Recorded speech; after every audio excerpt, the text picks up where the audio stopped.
All right, we are live. We're back. We made it another week. We're back. We're here. I'm Yeah, excited. Bill is back online. YouTube Live. What's up, Emily? How are you tonight? I'm doing great. How are you doing? I'm good. I'm remaining cheerful. It's still in the 60s and now it's raining, but Yeah. some people are freezing right now in certain parts of the country. And I heard there's like words of snow already. Is that possible? Yeah. We just went to dinner right before this, and it was like getting hit in the face with like this cold mist. It was just not enjoyable. Yeah. And it could be worse, but I'm just such a Florida girl now that I'm like, yeah, this is awful. Like, we should have just stayed in. I was sitting there with Paisley going, "Come on, dog, do your thing." I had an umbrella over Right? her. She's a cockapoo, so I'm like, maybe she's being bougie, so I'll put an umbrella and I'm following her around the front yard, and it looks kind of ridiculous, but That's hilarious. You got to do what you got to do. gotta do what I gotta do. So, what are we doing tonight? What are we talking about? Lots of fun stuff. So, of course, want to get started with a market update. Really Yeah. exciting. Today is the 14th. On the 10th of the month, our board releases the previous month statistics. So, we just got November statistics out. Specifically, wanting to compare because we talk about how Jacksonville is massive and there are all these like micro markets. Mhm. And the same is true for St. Johns County, and Nocatee is considered a micro market. Ponte Vedra Beach would be considered a micro market. And so, wanted to look at what those numbers look like comparing Nocatee specifically to all of St. Johns County. So, I have some slides for us. Let's see if it'll let me do it. Yeah, so Yes. Nocatee is one of the most popular master plan communities in Northeast Florida. It's got 10,000 plus homes built and just about 1,000, 1,500 more to go. And it's an anomaly. It's been ranked multiple times by Best Community to Live. The latest is the best to raise a family in Florida. I think the biggest comparison I ever get to Nocatee in Florida is Lakewood Ranch in the Sarasota area. And there's Okay. big differences on that. And we should probably do a live just about that. The big Yeah. difference between that, because those are some of the two most popular master plan communities in Florida that people move to. But I think what people need to realize is that Nocatee is in St. Johns County. So is Ponte Vedra Beach. Nocatee is in Ponte Vedra. And there's such a variation. We were talking about this last week, and I think some people were like, wow, that's crazy. I didn't know St. Johns County was like that. I'm like, no, we were talking about Nocatee, like average median Mhm. 750, 800,000. Then I was like, that's not like the rest of St. Johns County. So that's why I'm glad you're bringing this up tonight.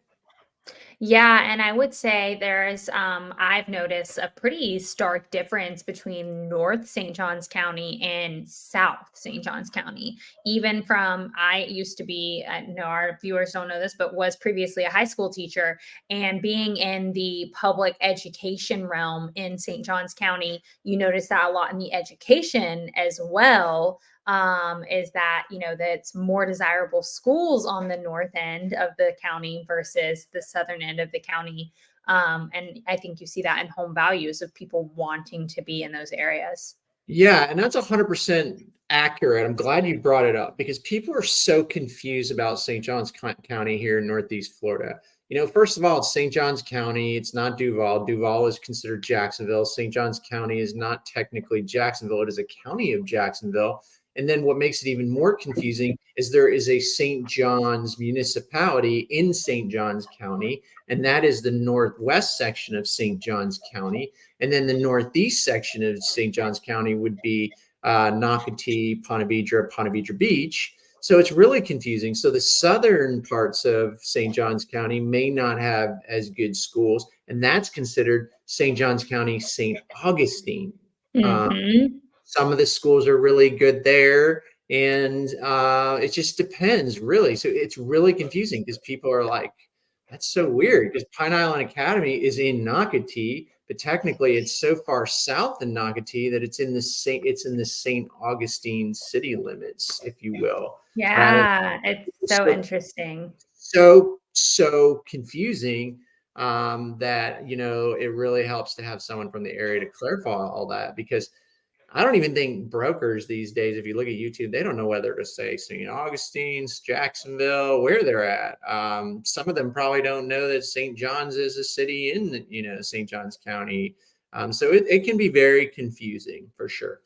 Yeah, I remember when I first started, like, kind of getting into the Nocatee market and showing property down there, and the huge desire, I didn't realize just how close that county line is. Like, you can have a 32081 zip code, but still technically be Duval, depending on what side of the road essentially you're on. And some people moving into the area, because St. Johns County was the #1 school district for so long, they were like, no, like, we need to be essentially on this side. So you're so right. It's can be really tricky. So it's so important to have Yeah, someone and that I'm can glad you navigate brought all that that. up. There's a Duval County in Nocatee. And Yeah. also, if you're driving even further west, you have Beach Walk, which is considered St. John's, and across the street you have Beacon Lake, which is considered St. Augustine. Yeah. Right across the It's street. So it's so crazy. yeah, so if you're not from here and you're looking online and you're like, I'm confused, what city is this? And so that's why we're so always just referring it to St. Johns County to make it easier on ourselves, Right. because it can get really confusing. Or even Jacksonville, because people know that name, but we might be saying, this is going on in Jacksonville, but really be meaning St. John's, or I like to say Jacksonville area, Yeah, to kind of give myself some leeway on that. But yeah, yeah. so looking at these numbers, I mean, it definitely shows that difference that you were just mentioning. As you can see, it's like almost a $250,000 difference in the median sales price for the month of November. So pretty big difference. And it shows up in our days on market as well. You can see that the Nocatee market is still fairly strong. There were some in a future screen, we'll see that there was maybe some slowdown, if you will, that some people might say, just from October to November, which makes sense with seasonality. And we'll look at that in a minute. And the But rates hitting 8% during that time frame.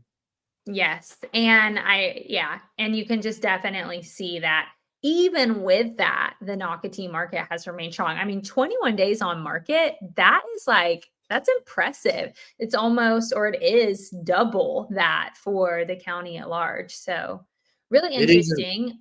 It is impressive. I think it's purely the fact is that it's based on inventory. It's supply and demand. There's not Mhm, a ton of inventory, but it's getting better. And then again, I want to reiterate, like we did on last week's live, these numbers are from MLS, and not mhm, all closings that you see in Nocatee. Some of them are new construction and they're not entered into MLS. So I'm sure these numbers are not 100% accurate. I would even go right. as far to say as maybe the sale prices are even higher, because I those agree. are not recorded. Median days on market those are the resales, so that would be somewhat accurate, because new construction wouldn't go on the MLS. So Mhm. so the stats, but yeah, probably fairly accurate. Right. And then we also can see, so this is I want to say this was year over year. I have it pulled up just to make sure, but you can see how the prices have changed. Let me just double check. I don't want to be wrong saying it. Let's see here. So these statistics are, these are year over year. So this is from November of last year. You can see that we are, I mean, almost stagnant in price, slightly up. But I would agree with you. Some of those new home sales that we've been seeing at least are above that median sale price that we just had on the screen. So I think that that could be arguably large, greater. We are seeing that the days on market is down. So that means homes are selling faster. And then pending sales, are up. So, what are your thoughts on why pending sales are up? Oh, I mean, that's easy. I think that's because, keep in mind now that First of all, when a home comes to completion by a builder and it is on MLS or it is a comp, then those prices may show lower because someone purchased a home actually 9 months ago, specifically a quick move in. Because you Mhm. have different types of homes by the builder, right? You have what we call pre-sale. That means you go into the office, they say pick a lot, build a home. It's going to take 9 to 12 months. Okay. Then you have a quick move in, and they basically say, all right, we have a quick move in. It can be ready in 3 months, 6 months, or 7 months. It's where everything's picked out already. It's permitted, and you're just saying, okay, great, I'll take it. And then you have like inventory, which are homes that are already been completed, spec homes that they have not sold yet, and those will be ready tomorrow. And sometimes the spec homes, the new construction, you'll see online because now they're done. The builder wants to get rid of it, and it will be on MLS. Now, when I say online, it'll be recorded in the MLS. So prices can vary by the builder based on, if someone bought a pre-sale, they were buying last year's price, even though it's closed today, 12 months later. So I just want everybody to understand that. As far as pending sales, your question was, why are Why do pending you think sales? they're up? Yeah, Because clearly we have a little more inventory than we have in the past. absolutely. We were running on less than 30 days of inventory. A balanced market is 5, 6 months. We're only at, I think, Mhm. 3.5 months right now, maybe. Little over 3.5. It was 3.5 for October. Now we're almost 3.9 months. Right. But So we're going into a balanced market, which is great. I'm so thankful for that because as brokers, we want 6 months of inventory, and that's a balanced market, and we're mhm, heading in that direction. Now, again, I would say we were probably getting there a little faster, thank goodness, due to new construction. Otherwise, mhm. resale inventory is definitely up, meaning more people are putting their homes up for sale, but not anywhere nearly as many as we'd like to see. Right. And you're so right mentioning that. I have the more data on my screen and looking at active inventory for Nocatee compared to last year, it's up 56%. So it would make sense that the pending sales are up as well. And then I mentioned that we're seeing some seasonality in our market. The market is still strong though, so I think it's really important that people understand that because certain narratives will get pushed on social media or online just for clicks essentially, or to kind of make people go and so if this were all that you saw, someone might think, oh my gosh, the market is not looking good. But it's so important to understand that these numbers are month over month. So we're talking about October into November. We're going into the holidays where a lot of people, unless they absolutely have to, they're going to hold off purchasing or selling and they want to wait until what's considered like that busier spring season if that works for them. So this is where we normally see that seasonal kind of like dip, if you will, but it's totally normal and it's not anything to like freak out about. And we can see that in these numbers for Nocatee and St. John's at large.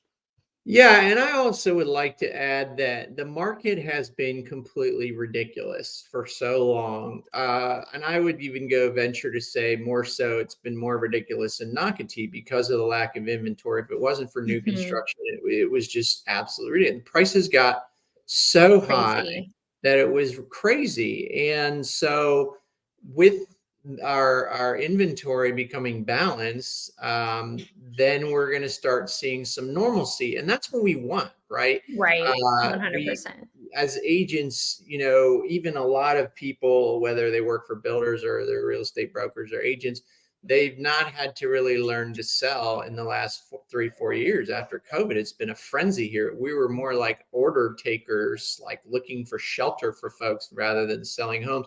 And so you'll see a lot of agents struggling out there. It's in the media, whatnot. Interest rates virtually went up past 8%. And we were an anomaly. We said this last week. The real estate market is very hyper local, depending on where you live. And so we were certainly an anomaly, but a lot of agents and a lot of us were hurting but that's purely on the factor that, there wasn't as much inventory, rates were very high, and so you had to learn to really find out what people's needs were, and ask the Mhm. right questions, and find a solution for them where it made sense. And being in Florida, we're so blessed because, we still have a ton of people moving here day to day. And now, as we heard today, interest rates are down below 7, and Mhm. it's going to be getting even better in the new year. We expect a few more rates to go down. So this is like the perfect time because it's the holiday season, like you said. Everybody's getting ready for family time, the holidays, and they're not necessarily looking for a house unless they need to, except for end of the year reasons, taxes, or they want to get in before Right. school in January, or they've had job relocations. And this is like the perfect combo because builders also have inventory that they want to get rid of. So you can potentially find a really good deal on a new build right now with some amazing holiday incentives that will disappear in February as spring buying comes in. And then on top of that, you might even be able to lock in an amazing interest rate that's well below 8%, maybe in the sixes. You may be able to buy it down for 1 year into the fives. And so this is an opportunity, and while everybody's enjoying the holidays or whatever, this is actually a good time that if you're in need or you are renting or whatnot, this is really the time you should be looking. Love it. Okay, so it's funny, Greg, you mentioned last week. I don't even remember what you said, but you said if my wife's watching, and I don't even remember what we are talking about, but my husband is watching. Hi, Travis. And he What's up, gave us Travis? a question. And I just wanted to throw it out there just because anyone else that's watching or watches this in the future might wonder the same thing. So a little context on us for our viewers is Greg, you live in Nocatee. I do not. My husband is from Jacksonville Beach, born and raised in South Jacksonville Beach. And kind of like we are out in that area. And so for him, Nocatee is kind of like he doesn't know what is all going on out there. So his question was, and let's see if I can put it on the screen. So he asked this when I had this up, and he said, "Why is Nocatee down so significantly on days on market?" Because I mean that is a pretty significant jump, and I think you're going to go with inventory maybe on this, but how would you answer that question? Yeah, I mean, again, people that were looking to purchase in Nocatee have been sitting on the sidelines quite a lot, and a long time, I mean, and opportunities have come up, and that's inventory. So we haven't seen, there was really not Mm, many resales for mhm. sale at all. And so that's why the builders were still churning out homes, maybe even more, some of them more so than they should have.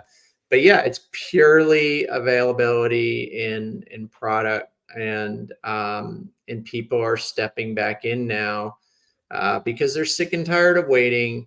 Right. They've been waiting for this recession in this area to see if prices would come back down.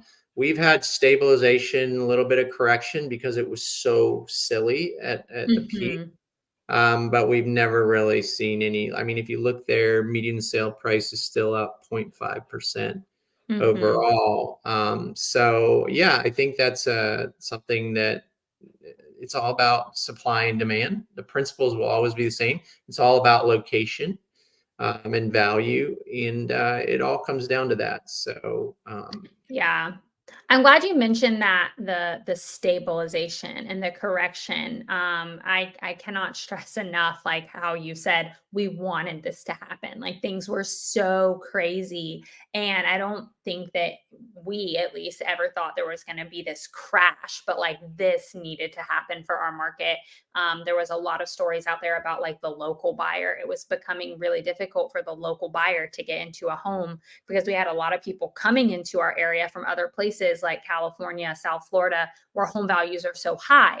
So they're selling their homes, they're coming here with a large chunk of change, and they're able to purchase homes. They're able to do these appraisal gaps. They're able to, kind of inflate those prices. And it was becoming really difficult for the local buyer to compete with that. So I think overall for everyone, it was really nice to just see this stabilization, like you were saying. So we've talked a lot I feel like just about the market kind of hitting different points. So, just in general, I'm just going to bring it to the most basic grocery store question. You run into someone in the grocery store and they recognize you and they say, Greg, how's the market? What is your quick and to the point? How would you tell someone our market is right now? Well, again, it's hyper local, so it depends on what they're asking me. I think that Right. our market is Perfect I answer. think the market is healthy, to be honest with you. I think it's a great time to be in the market. A lot of people have been waiting or whatnot. I think it's a healthy market. It's going in the direction that we're supposed to be going in.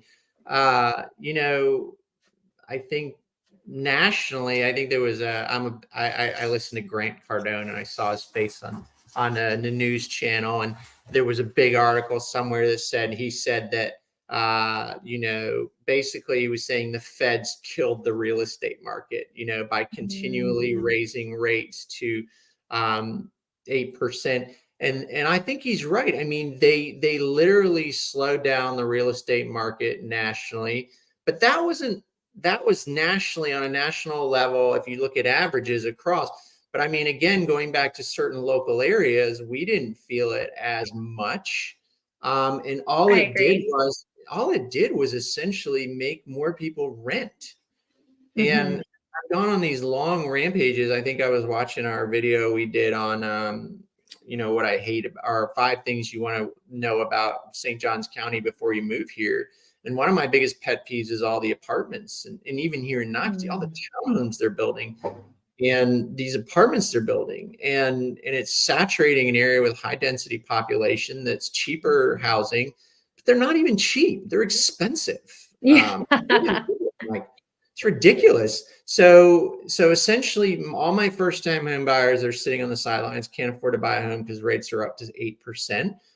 They're waiting now, and now their heads are coming out like a little turtle out of the shell, going, "Wait, it'll do percent again? Can I afford a house?" Because mortgages were up to 6, 7, 8,000. I had people that bought houses that were building a home that took 9 to 12 months. They got pre-approved at 5, 6%. And then when their house was done, the rates were 8%, 2% Hmm. over. So their loan and mortgage was like $1,000 more a month, or even more than that than they Hmm. anticipated. So it was ridiculous. I mean, your mortgage was $6,500, and it made it virtually impossible. So most people were like, okay, you know what? I guess I have to keep renting. I can't afford to buy. Right. And that's what the Feds did. I believe that that was an accurate point. They just inflated.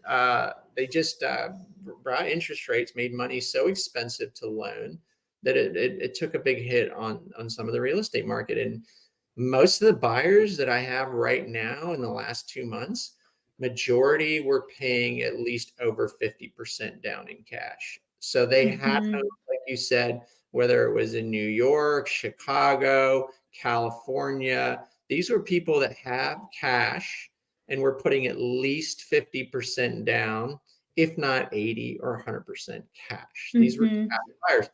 And that kind of sucks because that's like, okay, so that means the market's only designed for a privileged person that has cash or just happens to have equity from their previous home sale to be able to move to Florida and afford a slice of paradise.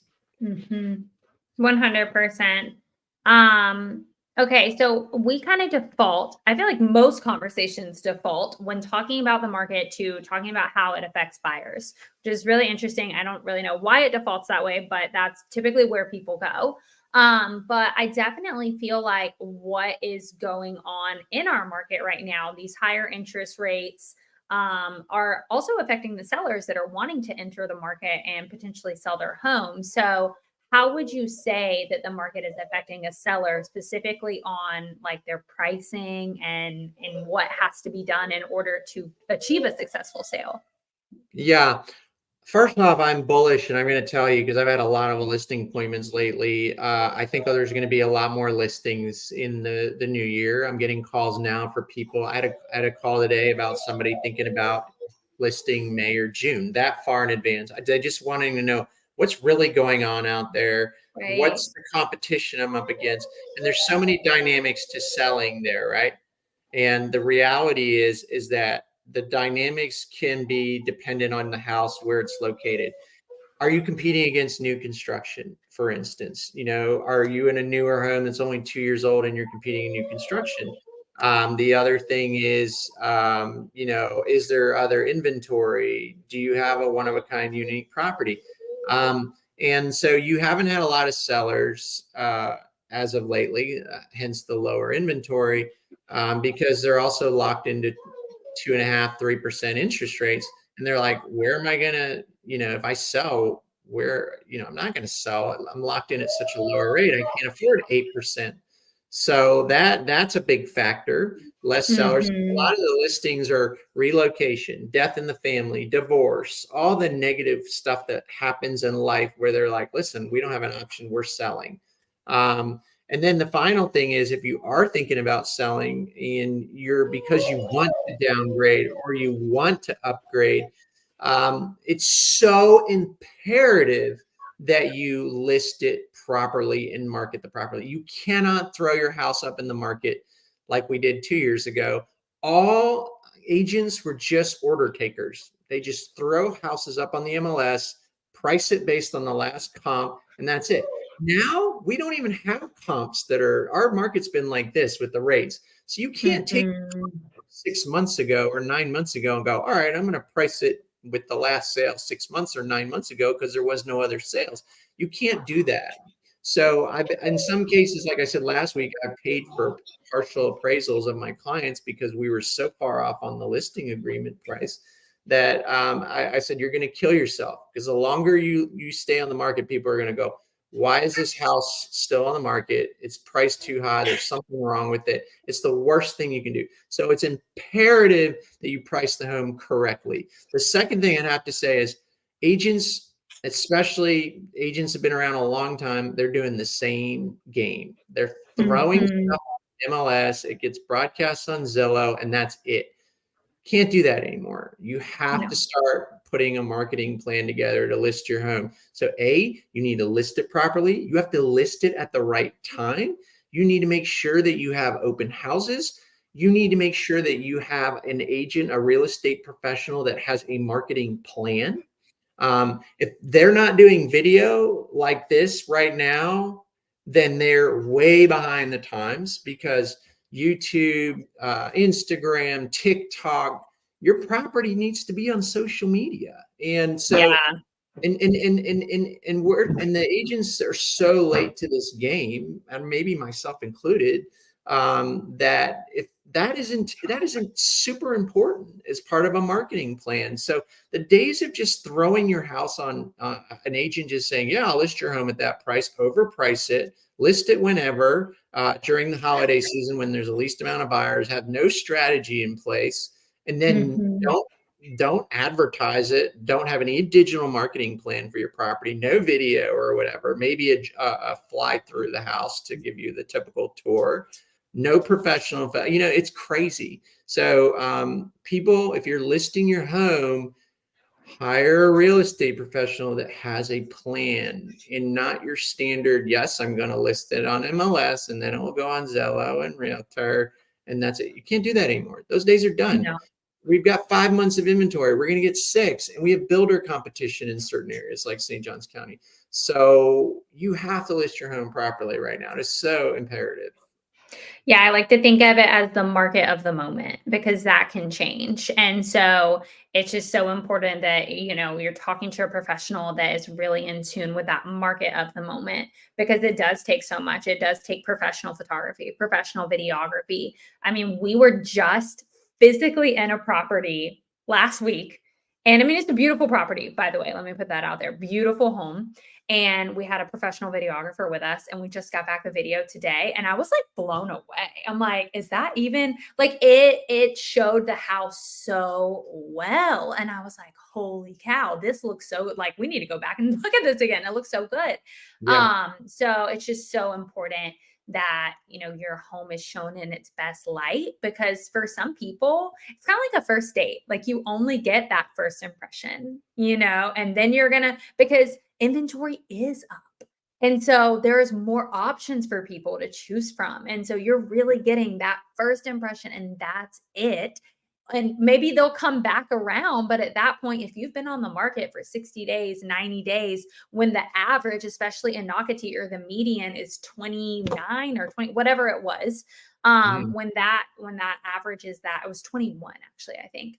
Um, and you're on the market 90 days, they're gonna be like, okay, either like you said, something's wrong with it, or they're gonna say, I wonder how much I can get them down.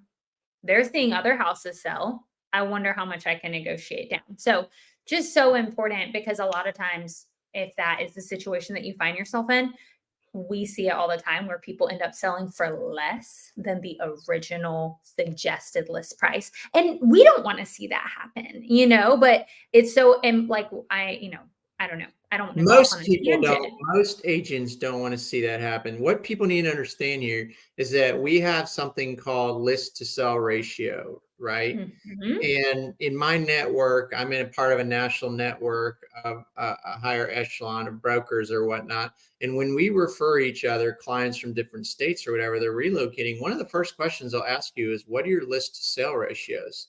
And what that tells them is, what are you listing your homes at? And what are you selling them at? And what is that percentage, right? Because if you're listing homes too high just to get a listing, and then it's selling 80% below what you listed at because you knew you were just going to go back to the seller. And there are agents doing this. I had listings that I turned down the last few weeks, and I'm looking at the listings, and they're listed Mhm. way higher than even what I had the house professionally appraised at, way higher. So there are agents out there that will take that listing out of desperation in hard times, and they will know that mentally that they are going to go back to you as Mr. Seller when you're at your end of your ropes and go, hey, it's been 30, 40 days. We haven't had any showings. We need to reduce the price. Then at 60 days, they're going to come again and go, Mr. Seller, we need to do another price reduction. We're sitting on 60 days. We can't go to 90 days. And now you're in knee deep into this situation. Not only that, the worst is when they hold you to a listing contract of 6 months and you cannot get out, Mhm. and they do not let you out. So Mhm. I think that's a horrible place to be too.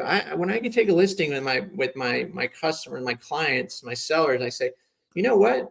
If this isn't working out, I want to be able to get out of this contract. If you're not cooperating, if you're not staging, decluttering, you're not in agreement of the listing price, then I want to be able to get out of this.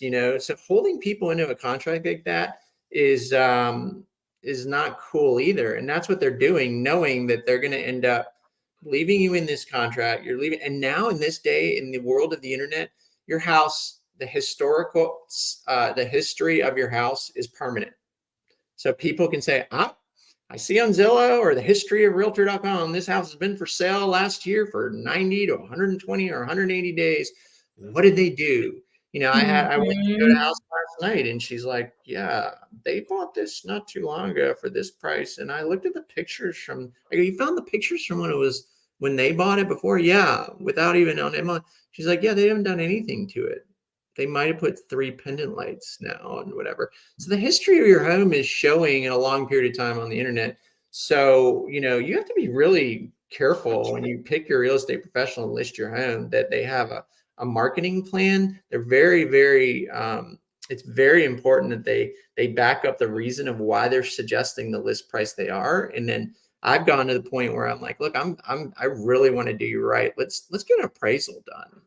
Right. Majority of buyers are going to have a lender anyway, and the house is going to have to appraise, so Right. it blows my mind where people are like, I think we're still caught up in the mindset of 3 years ago where you said gap, 100%. appraisal gap. And Back we have then, back then it yeah, was just standard to win this bid. I'm you willing to have to put do a $20,000. $50,000, yeah. Yeah, now people don't even know what that word means. So Mm-mm. the other thing you have to be creative with too is also if you're in a new construction neighborhood and the builder is offering new homes that you're competing with to sell your home, and they have incentives to buy down rates, then you have to have a real estate professional that understands what a 2-1 buy down is, what a 3 buy. You have to understand that what you're allowed to credit someone at closing, because there's only a certain percentage you can contribute to a buyer Mhm. for closing costs and buying down the rate. So those are all factors that you should be asking a potential listing agent to say, what's your strategy? and ask these questions. And if they don't know, next. Absolutely. So we have another question. What are your thoughts on Everrange by the Park Group, a new planned community on the Duval side? It'll have 1,500 homes right next to Nocatee, north of US 1 and Racetrack. And then there was a follow-up comment set to open in 2025. It will have a connection to the Nocatee Parkway and E-Town, I think. So any just thoughts, general thoughts, it seems like. Yeah, I mean, I love that question. It's exciting to me, So I'm a big fan of the Park Group. I live here in Nocatee. They just done such a great job with Nocatee, this development since 2000. I think they did a good job in E-Town for the most part. I believe, and I think I did a video of, if anybody watched it, well, it's got quite a few hits. What's after Nocatee? And there was some sets of roads in Nocatee on the Duval section, and like, these roads are just, they're 4-lane roads. I go, why are they just in the middle of nowhere and just stop abruptly? So I think the grand plan of the family that owns all the property here, the Winn-Dixie family, was that they were just working out getting the land converted, permitted to put more homes. And I think it's going to be a much more massive project than 1,500 homes. I think this is, if you look at the records, city records, and everything, I mean, we're talking another massive master plan community that's going to connect between Kettering and here in Nocatee. I may be wrong. Correct me if I'm wrong. Don't sue me or anything. That's my opinion.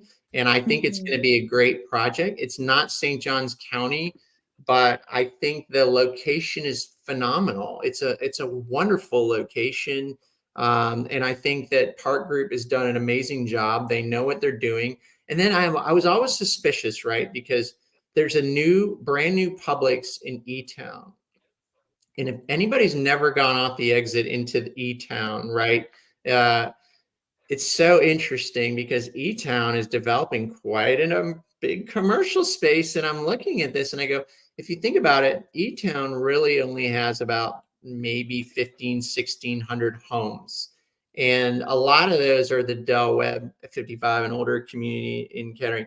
But then they have a Publix. It's massive. It's beautiful. And then it's got all these restaurants coming in and dental offices. I'm like, wait a minute. Now, Publix is based in Lakeland. It's the biggest grocery chain in Florida. It's ranked as one of the top places to work in the country. And I'm like, they're not building 1,500 homes, are they? And then I was thinking to myself, this son of a gun is going to be connected to something, and this is going to continue. And maybe they do. I don't know. If you work for Publix corporate, let me know. Do you build massive, beautiful, state-of-the-art, brand new stores for $1,500 homes in a brand new neighborhood, which 500 of them are small little retirement 55 and older communities? I don't know. Maybe they do. I don't think so. What's so funny is we just got a new Publix in Atlantic Beach, and people are joking because it's actually right next to an old Publix, but they're not closing the old Publix. I mean, it's literally right next to it. But we were so excited. I know people who are like, date night at the new Publix, because they serve beer and you can go and like have a beer and grocery shop, and they've got little tables and it's really neat. Is this and forgive me for not being up on this question, but I'm going to share this screen really fast because I actually just shared this to our Facebook page. And I'm very curious to know if this is the same thing or if it's different. Is this Yes. that space? Yes. Okay. So I will link this in our comments or the description, just in case anyone's interested in this. There's actually a lot of really good information in here. It has a really good visual showing where that will be at. So really exciting. And there's just, I feel like a lot of development happening in general. I saw something today about this new like outdoor dining space that's going to be going off of Gate Parkway in Jacksonville. And there's going to be like an outdoor play area for children. And I just tried to pull it up really quickly. I might be able to find it by the end. But really, really neat. So lots of just things going on, lots of opportunity. Yeah, so going back to the Everrange thing in that new development, in this development you're talking about, it's right next to, so the Davis family are the ones that started Winn-Dixie, and they own a lot of the property around this area, and they owned all the property in Nocatee. And I want to commend them, because I do believe I read in one of the articles, and I talked about it in that video, What's After Nocatee. I do believe there's still, keep in mind, Nocatee, they pledged to maintain 60% of the property undeveloped or whatnot, I think, in those numbers. And they did a really good job with that. Now, I don't know if it was out of the bottom of the graciousness of their heart, or is because part of it was swampland and it was too expensive to develop fully. But they're also maintaining that this project that we're talking about between Kettering and Nocatee, they're also saying that they're going to maintain at least 30% of preserve in that area as well, 30 or 40%. Because I know a lot of people are going to be like, oh man, that's it. They're ripping down more trees, blah, blah. And their personal ranch is right next to the development near the water. Mhm. But I just think that I think it's going to be amazing personally, even though it's Duval County. I mean, I look at like neighborhoods like Wells Creek, for instance. Mattamy developed Right. it off Phillips. The location is phenomenal. They need a traffic light there, by the way, which I know they're working on. But Yes. we're so spread out here in St. Johns Mhm. County that might warrant maybe a Target a little closer than where we go now for Target. Where is your closest Target? I don't even, it's Jack's Beach. 20. Really? Yeah.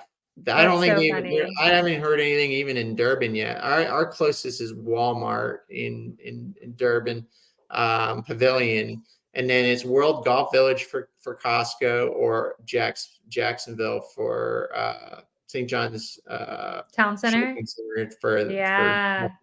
so we have to go so far. Now, we don't want big box stores in Nocatee per se, but Right. on Phillips Highway, where we're talking west of this new development, I mean, we could probably use a Target or, a Trader Joe's. Trader Joe's would be beautiful. Because when Mhm. you go to Trader Joe's, you have to go to Jack's Beach or Mandarin right now. Yep. So it's a trek, but this development will draw those people. Those commercials will follow. We need more restaurants. I mean, how many people are complaining about bagel shops around here? Like, bagel shops suck down here.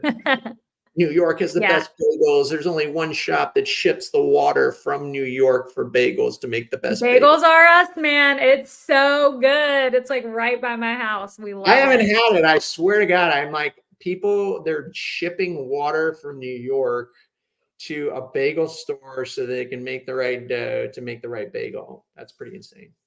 Yeah, it's so good. I just wanted to put this up here really fast because I found it. So this is going to be coming like right next to that development or right near. I'm so excited about this because this is the vibe, even though it's not like that doesn't maybe visually look like this. I feel like this is the vibe you get in Nocatee, having these like communal areas with Nocatee Station Field and doing things like Food Truck Friday and stuff like that. We don't really have a lot of places like that in Jacksonville. So even though this is kind of a trek from where I physically live, I'm excited to go check this out when it's ready. It's going to be very family friendly. Like this looks like so much fun. So really excited, and that'll be near that new development near E Town. So I think that'll be a lot of fun to Yeah, enjoy. I think Jacksonville's spread out. We're one of the largest cities in the country. We're spread out, Mhm. but we are such a unique place that I think we have so much more growth to come. There's so much opportunity. We have such a great culture here Absolutely. of Southern culture, Florida culture, military culture, all kinds of culture. And Mhm. we're, we just got such great amount of diversity in Jacksonville overall because we're so large and big, even though we're spread out. And I just think there's so much coming that's going to make this place so special. It really hasn't Definitely. even, it hasn't even, it hasn't even begun yet. I know, I'm excited, and because I see this from a kind of like a newbie's perspective. I moved here in 2019, but my husband grew up here, and so it's really neat to kind of just hear him talk about being so excited for the growth because he's been here his whole life. Yeah. And so it's really neat to see, especially with like the growing success of the Jacks and stuff like that. Like my family's constantly like, when are you moving back to Georgia? And I'm like, don't hold your breath on that. We really, really love it here. So we have two kind of ways that we can take our conversation. We have been just going on and on, which is so great. So kind of a hot topic about new construction, some buying new construction versus resale. And then we also wanted to squeeze in some of the things that are going on locally here, especially for our local viewers or someone who's like, I know about the houses because you guys talk about that. I know about the market because you guys talk about that. But what would it be like to live here? So do you want to get into our hot topic, or do you want to quickly kind of hit on some of these things? Where do you want to go? Yeah, let's hit our hot topic. That was the whole reason for this show, right? Tonight. That was one of our topics. So hot topic is buying new versus basically new. Nocatee is a newer development. You've got Rivertown. And so you recently had someone who's interested in moving to the area, and you were suggesting to them a resale property, and they expressed that that is not what they wanted. And they had a really unique reason as to why. So would love for you to kind of just elaborate on that story. And then my first question will kind of perfectly hit on that, which is, what are some reasons that someone would want to buy new construction versus resale? Right. So I love this actually. It's really cool because I'm not making this stuff up. I hear it every single day, and I love sharing these perspectives because they're so clever and well responded. I love my clients. By the way, you guys are amazing. You are super, super. Out of this universe, I attract the most awesome people that call me off this channel. And I love you guys. Thank you from the bottom of my heart. Super intelligent people, great conversations, and making sure that I ask the right questions. But really quick, let's just face it. First of all, inventory is low and resales, not a lot of choices. Second thing is obvious. When you go looking for a car, do you like new car smell or do you like used car smell? I don't care if it's 2 years old, 3 years old. What do you like better? New car smell. New car smell, That's right? why there's a whole scent called new car smell, so that people can buy it and put it in their car and make their old car smell like a new car. Okay. So, I agree with you there. And so it's intoxicating when you go into a new model. There's always newer trends and whatnot, and people tend to gravitate towards the new home sale. But as of recently, as we showed, inventory is increasing. We're starting to see a few more people with resales. And I think we're going to see more in the new year, which is going to be awesome. And I'm excited about that. And I've had listing appointments with people that are downsizing or upsizing, and they're finally saying, you know what? We're gonna sell, or they're moving back to where they came from. A lot of people moved here for COVID and they're relocating back for work or whatever, or family.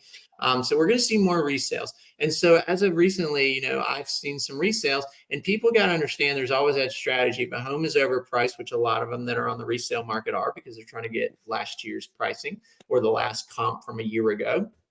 And I always say, you know what, let's look at it, and then let's put the real offer price in, give it a shot. If that's what it's worth, it's not offensive, it's an offer. Right. And so the one of the responses I got as of recently was, when you're moving, the new craze is these master plan communities, and that's why Lakewood Ranch is so popular in Sarasota, in all across the country. They're very communal. People are looking for a community. They want their kids to have friends. They want to have friends. They want to go to Food Truck Friday. That's what drew us to this area. I didn't want to move here. I was like, I'm not sure I want to live here, honey. And my wife would go, okay, well, let's just go to Food Truck Friday.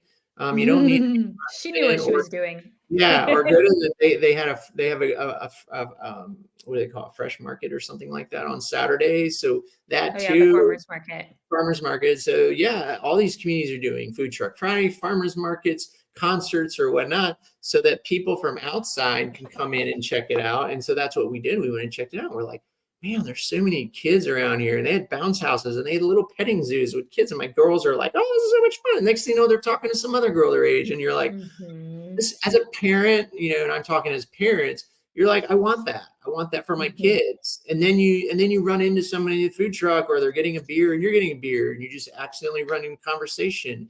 And they're like, how do you like living here? We're like, we love it. And they're like, oh, you have kids? And they're like, yeah, we do too. And I'm like, oh yeah, mine are stressful. I'm like, so am I. I'm a stressed out parent. Oh, this is my place. So people are gravitating to these communities. They're offering all these tribal community things, if you will. And so within these master plan communities are multiple neighborhoods, right?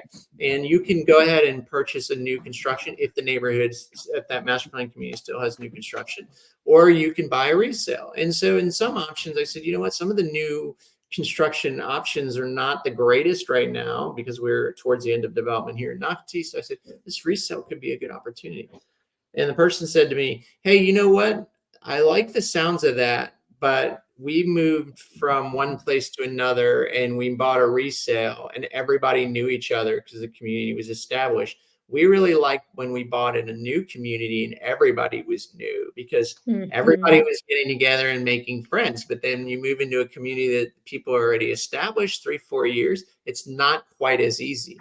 So like all the Mhm. neighborhoods in Nocatee, like the Seabrook collections, they all created Facebook groups for people that live in that neighborhood. They're all like, oh, where are you moving from? What model did you get? What did you do to this house? What did you do to that? Oh, by the way, we're meeting at Food Truck Friday. We're doing this. So it's a lot easier to make friends in a new construction, brand new home than if you were going in an established resale neighborhood. And I find that very interesting because I think during COVID, we all realize now that life isn't always just about the house. Yeah. Um, And like this almost sounds silly of like you're telling me that I need to buy new construction just so I can make friends. But like it's so true. I've lived in my home for 3 years, I think, and it's not a new construction community. And I probably last month learned my neighbor's name. Like, not even kidding, and it's because her mail got delivered to my house, and I was like, "Which house is this?" And then I went next door and I'm like, "Hey, are you Ashley?" yeah, Because and let me point out, I don't live in a master plan community, so there aren't these events going on that are bringing you together, and so I cannot agree with you more that that is the massive draw to a master plan community, and then I can totally it might seem like it doesn't matter, but I can totally see why it would matter to want to buy new for the purpose of really feeling like you're a part of that community. yeah. And then the benefit of buying resale really quick is just the real obvious. I think people underestimate and have no idea that when you buy a new construction home, how much money you're going to spend afterwards after you close on the house. You're shocked when you realize there's no ceiling fans. Some of them don't have exterior lights. No water softener. The water's really hard here in Northeast Florida. Mhm. There are so much stuff that I find people are like, wait a minute, I've got to spend another 5 to 10 grand after I move into this new house. So when you're in a new a resale, it already has plantation shutters. It already has a water softener. It already has gutters. I mean, people come down and go, wait, I don't get gutters at the house. I'm like, maybe one will have front and back gutters, but not full around the gutters. Right. So an extra $1,100 to $1,800 there. So that's the benefit of a resale. It's been lived in. Yes, it's a little bit of wear and tear, but it has all those things in it already. Some additional landscaping, and that stuff adds up. A fence, 5, 6 Mhm. grand right there off the bat if you have pets. So that's a benefit of a resale. So I say if you see something that you like, check it out and don't be scared by the price. I say, you know what? People are going to come down to earth and we can always put an offer in. Yeah. Absolutely. I mean, like have kind of been brought up in the real estate world of like any offer is a good offer. Like don't be offended. Someone liked your house enough to say, "Hey, I want to buy it." So, absolutely. Just looking at some other things that notes that I had on this and I know we're getting kind of toward the end of our time and some of these questions you've already like just hit on in conversation. So there are two questions that I think I want to end us with tonight. And by the way, we're going to be bringing on a special guest soon. So, really excited to even bring this up. So, first question is how do you elevate that new construction experience for your clients? Because I know there's a special kind of offer. Yeah, and honestly, it's not just for this is one of the very things that I do personally as a broker. I mean, I have lease satisfaction programs for people that are in leases that they can get out of. We do a lease satisfaction if we represent you in a new home purchase. We have a home to sell program, and people think it's too Mhm. good to be true, but don't be ignorant. At least reach out, text, and call and ask about it. But one of the other big things we recently started doing about a year or so ago, so because I work so closely with so many builders in town, I build relationships, and I was so fortunate enough to for someone who is wanting to retire from a builder that has a design background and decades of experience. And I recruited her, Brenda, and she, because I'm so busy these days and there was so much new construction, it's very overwhelming if you've not bought new construction, the process, because first you have to get a lot to put your home Mhm. in. Okay. Then you need to figure out right off the bat when you secure the lot, what model home are you putting on that lot that the builder offers. Then after you pick that out, then you have to figure out what structural options are you going to do, meaning where are you going to put your windows, where are you going to do this, just those additional questions. How deep should I make my lanai? Those are imperative. Like people that put 6 foot and 8 foot lanais, please. One of your structural options, you should have a larger lanai. That's a big selling point. Having covered eating space outdoors, because Florida is amazing outside at this time of year. But structural options. Then on top of that, finally, when it's getting close to permitting or whatever, they're like, you 30, 40 days in, you go to design center for 2 days and you have to pick out all the flooring, Everything.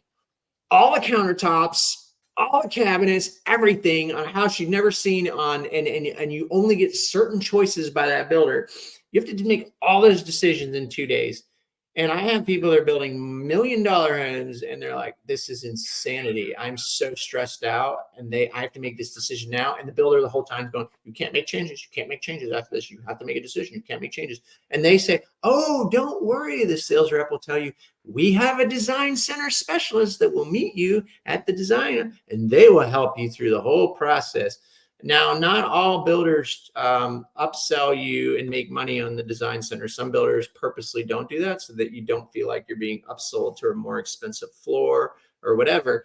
But so I finally realized, I was like, you know what? I can't go with every one of my customers. I don't have the best design background, whatever. So I started offering as part of my service, my real estate broker service, someone to consult you and go with you to design center that has experience, someone who has worked for a builder for over 20 years, someone who has a design background. And if you look at my Google reviews, I wish we could pull it up. The last one we had was, man, this is the most white glove service I've ever seen. The value surpassed anything. And Brenda has been an amazing asset to our team. And I pay her to go out for 2 days. She has a preliminary call with my clients. And then she actually accompanies you to the design center. And of course, she knows all the design centers now because she's been going there with all my buyers. So she knows everybody in the design center. So you have a representative. Not only do you have an advocate, a broker representing you, that you also have your own design center person if you're going to build.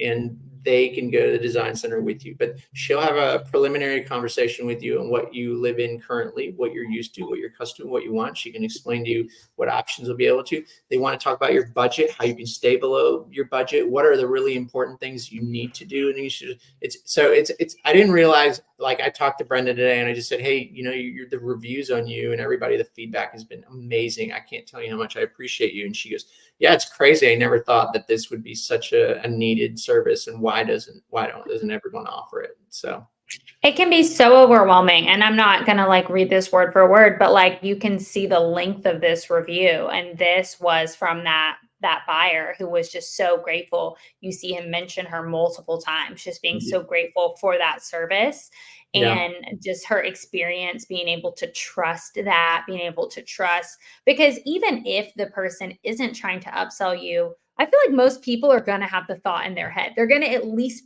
be questioning, is this person trying to upsell me? Are they offering me the best thing? So Yeah. yeah, we've got some So, comments. so, so on our upcoming video with Brenda, we're going to bring her on and we're going to give you guys the opportunity to ask, because the biggest topics we'll get is, luxury vinyl plank, engineered wood, which is better. It's such a massive topic. you're going to be able to ask her all those questions in the design center. What are the things you really should spend your money on? More importantly, if you have a budget. So we're going to go out with all those questions with Brenda, and she's salt of the earth. She's an amazing person. So I'm super excited for her saying today she'd be willing to do that for us, to come on here and open up the questions for everybody. Love it. Apollo, I see your comments. I'm gonna just have Greg hop in the comments after because we're on our hour and answer some of these questions. He just has some questions about Nocatee versus Duval, that sort of thing. So Greg, you can hop in the comments and just answer those directly. Yeah. Does that okay? Yeah, that's Perfect. fine. Okay, I can see it now. Sorry. No worries. All right, that's a lot of questions. All right. Yeah. Are we going to touch up on holiday stuff? Catch up on that?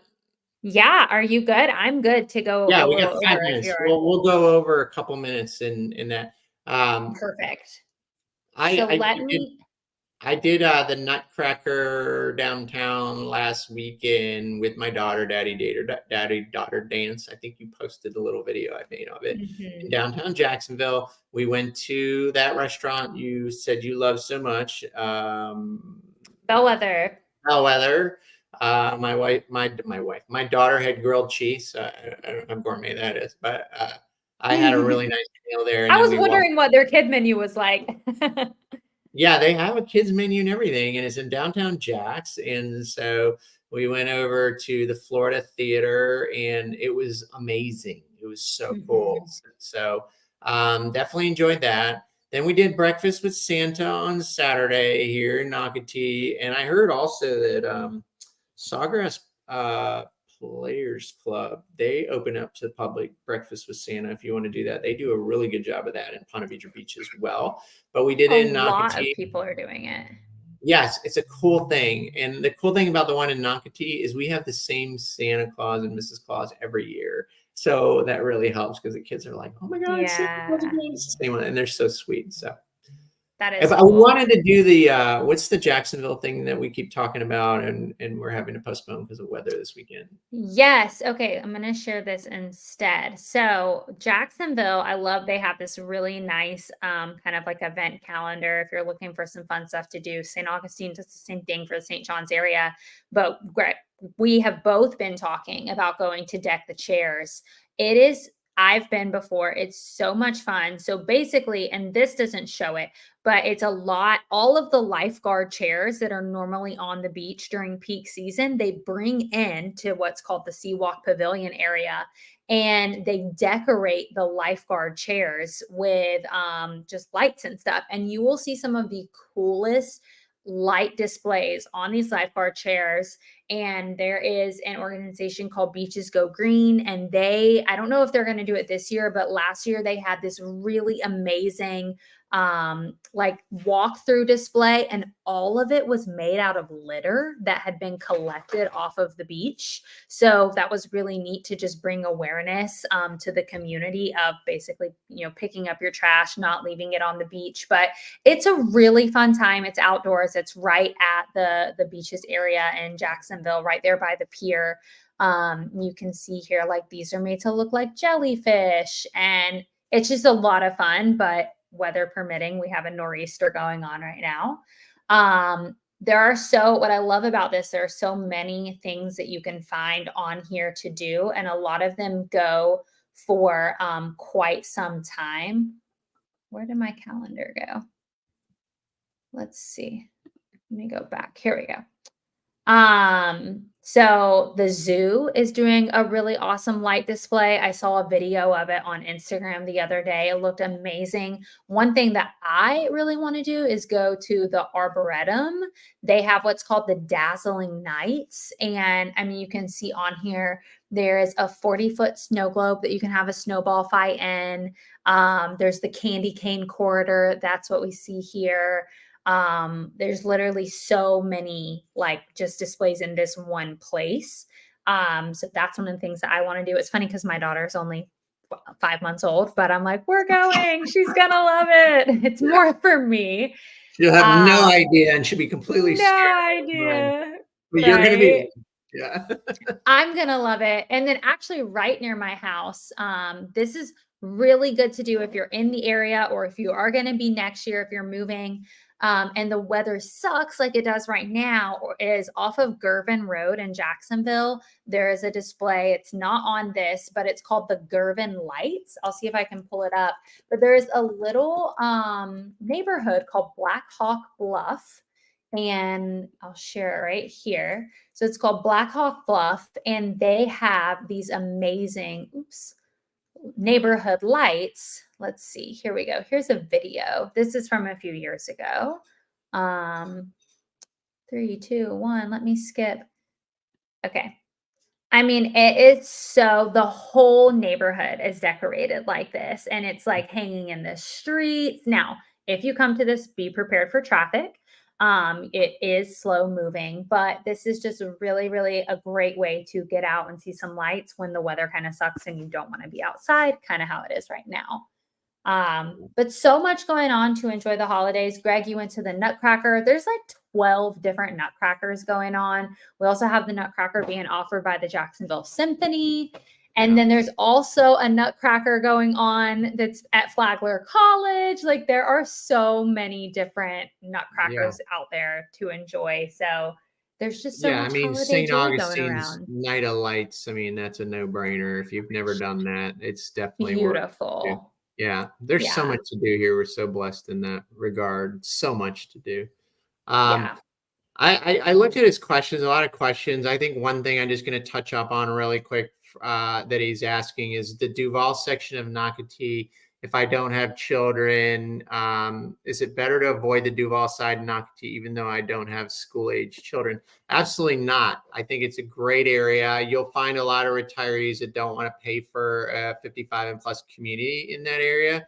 And you'll find a lot of homeschool families there, and you'll get great value because it's not in St. Johns County. You actually get a better price, and some of the neighborhoods are awesome in there. So call me about that. I have some really big favorites in Duval County, Nocatee. I hope that answers your question, but definitely don't stay away from it. It's phenomenal. It's still part of Nocatee. It's right down the road from 20 Mile, great location. So I think we're way over 7 minutes tonight. Should we do a 2-hour show next week? Just kidding. Right. So much to talk about. I had fun as always. We're going to have Brenda in the future talking about design center visits and the ability for you guys to ask about those questions. What other topics are we going to hit on? Definitely design center. Also, why, do you even need an agent to buy new construction? That's something that we run into a lot of. We meet people and they are, in contract on a home and they run into you and they say, "Oh my gosh, Greg, I saw you. I watched your videos. Yeah. I'm under contract in whatever, in Seabrook or whatever." And, just really kind of making sure people know the benefits of working with an agent, specifically you, on these new constructions, because it's very easy to think, well, they have a site rep, like that's what they're for, Yeah. so that Yeah, no, conversation. it's I say it in every video. It's important to have an advocate of your own. Believe it or not, at the end of every video and then the description and all that, my information is on there. I answer the phone, people. So in case you're wondering, just because I'm a YouTuber, like I'm still reachable. I'm very responsive. And yeah, I do. It's like I go everywhere and people are like, "Oh my God, thank you for helping us move to the area." Some cases people didn't know about me till later, but they access all the information that we have. But I definitely, this is how I make a living, not doing YouTube, just so people know. YouTube doesn't pay me. And then I think the other thing I wonder is if people think if they like or subscribe to our channel, which if you haven't subscribed to our channel and you're watching this, we're going to be doing this every week. So press the alerts and you'll know about the new show, the next show. Just know that, we don't get your information, not coming after you. My information is a description. If you need help, just reach out, text, email, call. Doesn't matter how far along you are, or wait till you're moving or selling or whatnot. It's never too late to start a conversation. And we don't get your information if you subscribe or anything like that. I don't know what it is, but some people get Yeah, I think by the Google if guy. If there's any message that I could tell, it's that these videos are put out here to be a resource, but that resource doesn't end when the video does. Yeah. You can pick up the phone, you can call, and you're going to help them make the decision that's best for them. And sometimes that might mean not buying or not selling. It might mean waiting. You're not going to push anyone into a decision that might not be what's best for them. What you see is what you get. You're watching the videos and you like the video, you're going to get that experience working with you. So yeah. Yeah. And off the line, I can be more opinionated and honest. I have to be careful on what I say as a broker here, but if you call me, you're going to get the real deal. So Yeah. All well, I right. appreciate it, Emily. Good job tonight. This was another great success, I believe. And Mhm. we'll be doing it again next week, same time, Thursday, 8 o'clock. See you guys next See Thursday. you next Thursday. Have a good night.